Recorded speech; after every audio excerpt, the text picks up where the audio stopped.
أعوذ بالله من الشيطان الرجيم. بسم الله الرحمن الرحيم.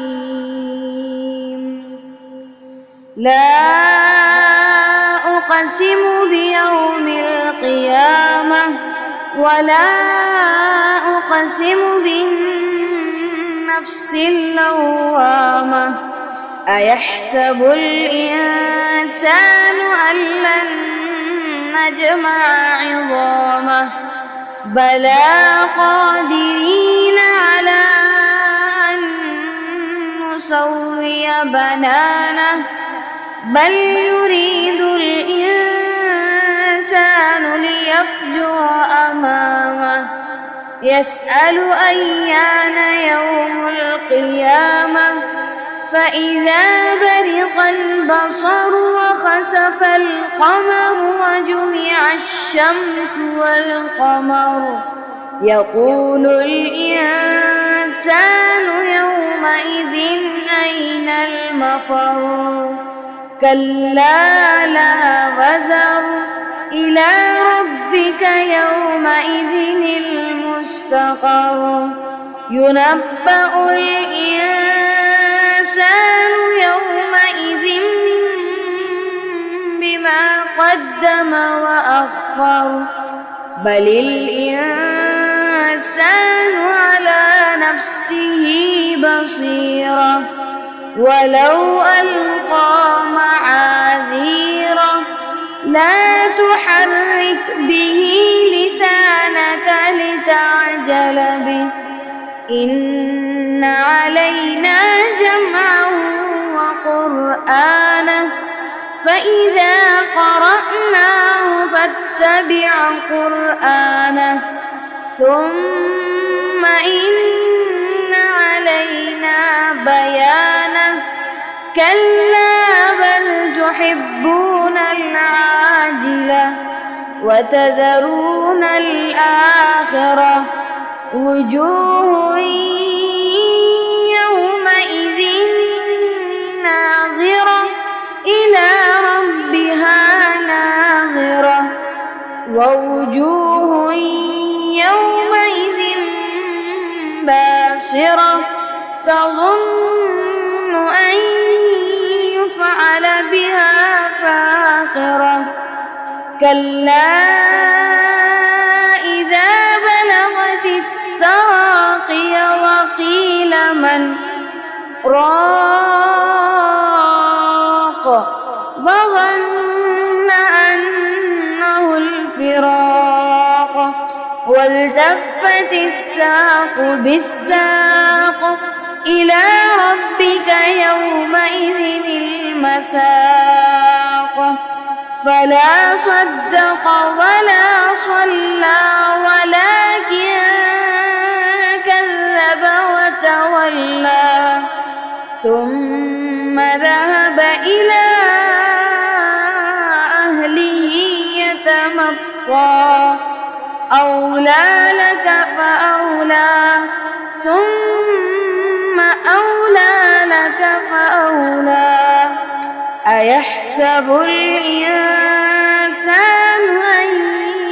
يترك سدى ألم يكن نطفة من مني يمنى ثم كان علقة فخلق فسوى فجعل منه الزوجين الذكر والأنثى أليس ذلك بقادر على أن يحيي الموتى بسم الله الرحمن الرحيم. لا أقسم بيوم القيامة ولا أقسم بالنفس اللوامة أيحسب الإنسان أن لن نجمع عظامه بلى قادرين على أن نسوي بنانه بل يريد الإنسان ليفجر أمامه يسأل أيان يوم القيامة فإذا برق البصر وخسف القمر وجمع الشمس والقمر يقول الإنسان يومئذ أين المفر كلا لا وزر إلى ربك يومئذ المستقر ينبأ الإنسان يومئذ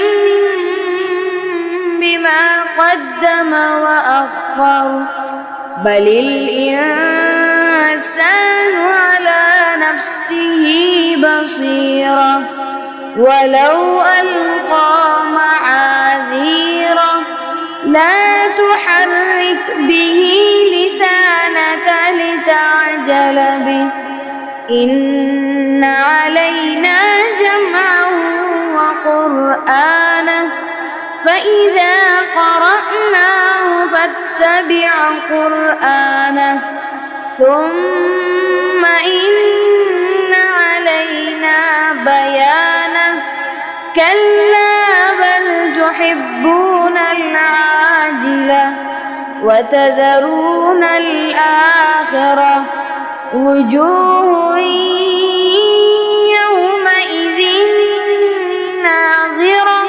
إلى ربها ناظرة ووجوه يومئذ باسرة تظن أن يفعل بها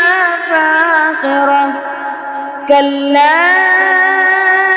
إذا بلغت التراقي وقيل من راق وظن أنه الفراق والتفت الساق بالساق إلى ربك يومئذ المساق فلا صدق ولا صلى ولكن كذب وتولى ثم ذهب إلى أهله يتمطى أولى لك فأولى ثم أولى لك فأولى أيحسب الإنسان أن يترك سدى ألم يكن نطفة من مني يمنى ثم كان علقة فخلق فسوى فجعل منه الزوجين الذكر والأنثى أليس ذلك بقادر على أن يحيي الموتى بسم الله الرحمن الرحيم لا أقسم بيوم القيامة ولا أقسم بالنفس اللوامة أيحسب الإنسان أن لن نجمع عظامه بلى قادرين على أن نسوي بنانه بل يريد الإنسان ليفجر أمامه يسأل أيان يوم القيامة فإذا برق البصر وخسف القمر وجمع الشمس والقمر يقول الإنسان يومئذ أين المفر كلا لا وزر إلى ربك يومئذ المستقر ينبأ الإنسان يومئذ بما قدم وأخر بل الإنسان على نفسه بصيرة ولو ألقى معاذيره لا تحرك به لسانك لتعجل به إن علينا جمعه وقرآنه فإذا قرأناه فاتبع قرآنه ثم إن علينا بيانه كلا بل تحبون العاجلة وتذرون الآخرة وجوه يومئذ ناظرة إلى ربها ناظرة ووجوه يومئذ باسرة تظن أن يفعل بها فاقرة كلا إذا بلغت التراقي وقيل من راق وظن أنه الفراق والتفت الساق بالساق إلى ربك يومئذ المساق فلا صدق ولا صلى ولكن كذب وتولى ثم ذهب إلى أهله يتمطى أولى لك فأولى ثم أولى لك فأولى أيحسب الإنسان أن يترك سدى ألم يكن نطفة من مني يمنى ثم كان علقة فخلق فسوى فجعل منه الزوجين الذكر والأنثى أليس ذلك بقادر على أن يحيي الموتى صدق الله العظيم.